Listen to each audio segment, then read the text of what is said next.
I didn't expect to serve in backcountry, so it was kind of different for me at first, but after my training, I loved it, and I was so happy when my mission president said that I was staying in Opelousas, and he wanted me to train a sister, and so I got the opportunity to train. And after those 2 transfers, everyone thought that she was going to stay and I was going to leave. And I was just like, man, I really don't want to leave, because I had come to love these people so much.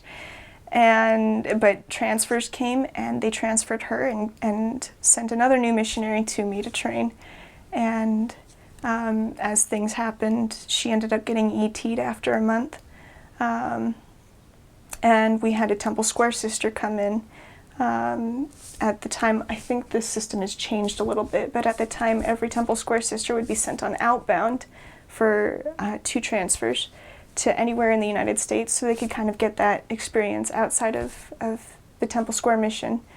And my mission president said, hey, we'll give you a Temple Square sister who just came in. And so I started serving with this Temple Square sister, and their transfers were different. So by the time her 2 transfers would be done, it'd be in the middle of one of our next transfers. And we'd get another Temple Square sister. So my mission president kept sending the Temple Square sisters to me. And so I ended up serving with 5 Temple Square sisters. And there was one point where I loved those people, and I loved the work, and I loved everything that I was doing, but I really felt like there was nothing else for me to do. And it was a hard point in my mission, and I kind of just felt discouraged because nothing seemed to be happening. And I had already been there longer than most other missionaries are in an area. And so it was like, okay, I'm pretty sure my work here is done. This is Heavenly Father's way of saying, okay, you've done it, it's time to move on. And then I got another Temple Square sister. And as time went on, the work picked up again, and it was wonderful. And so, it was, serving in one area was a bit of a roller coaster sometimes. You have your ups and your downs, and things when it really picks up, and then times when it's just dead. And so it was hard, but at the same time wonderful, and I loved those people so much. And after that initial experience of feeling like there was nothing I could do more, just never wanted to leave. And then at one point, one of my Temple Square sisters was made a sister training leader in another area, and she got transferred. And I got another Temple Square sister,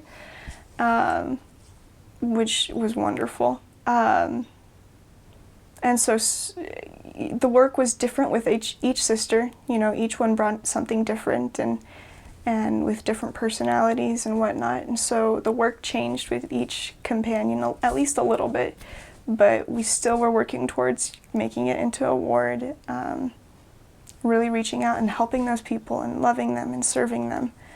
Our mission theme was love, serve, teach, and rescue.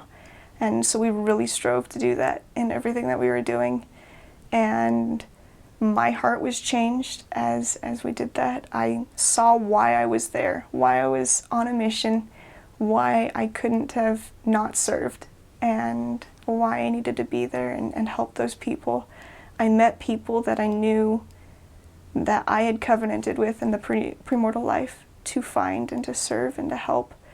Like the one member that we found her records or got her records and found her.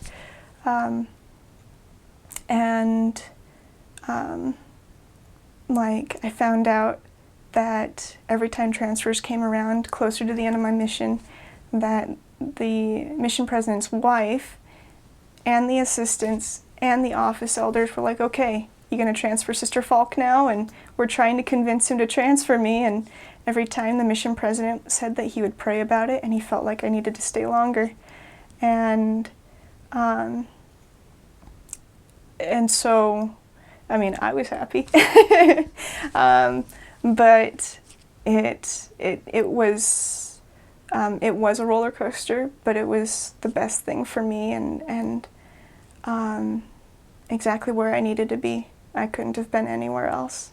And you know, it's been 2 years almost since I got home, and I still firmly believe that. And I'm still able to interact with those people because of the relationships that I developed with them, and talk with them and be there for them when they need help, and go back and visit them. And I always have a place to stay because of how close I got to them. And so I, you know, even though it was hard sometimes, I knew that was exactly where I needed to be. And so it was the best experience that I could ever ask for on a mission.